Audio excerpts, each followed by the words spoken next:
Paul McMasters as ombudsman to the Freedom Forum. Maybe you can help us make some sense out of everything we've just heard.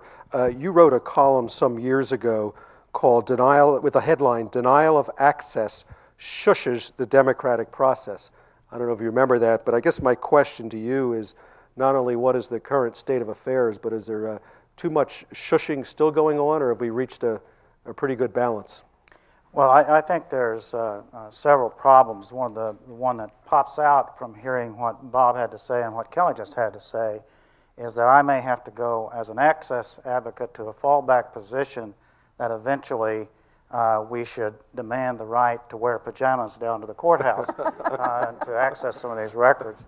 But what comes out of that is the idea that with this marvelous technology we have as a possible solution and tool in the court system, we may merely move from practical obscurity to theoretical transparency. And I think that would be a sad day for the public and democracy as well as the court system. I was very pleased to read in the explanatory notes of Judge Hedges' the Rule 5.3 that the right of access flows from the First Amendment and as well as federal common law, and then goes ahead to interpret subparagraph 4A to say that there is a presumption of openness in these rules, as there are elsewhere in court procedures. I don't find any language there, however, that would specifically direct judges toward that presumption, because much of the rule has obviously to do with procedures that outline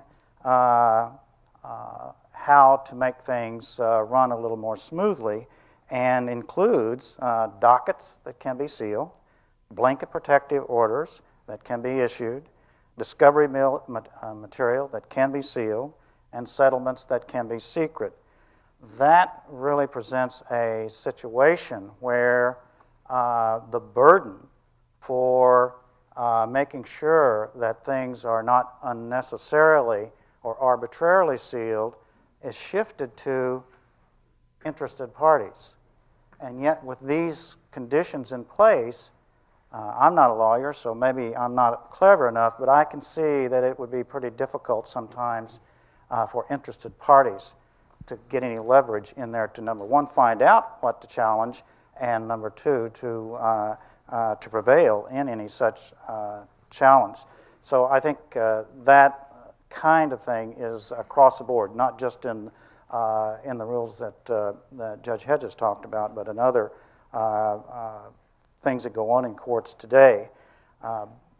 Bob's comments led me to believe that there are real concerns about who, not only where people get to access electronic information, but who gets to access it.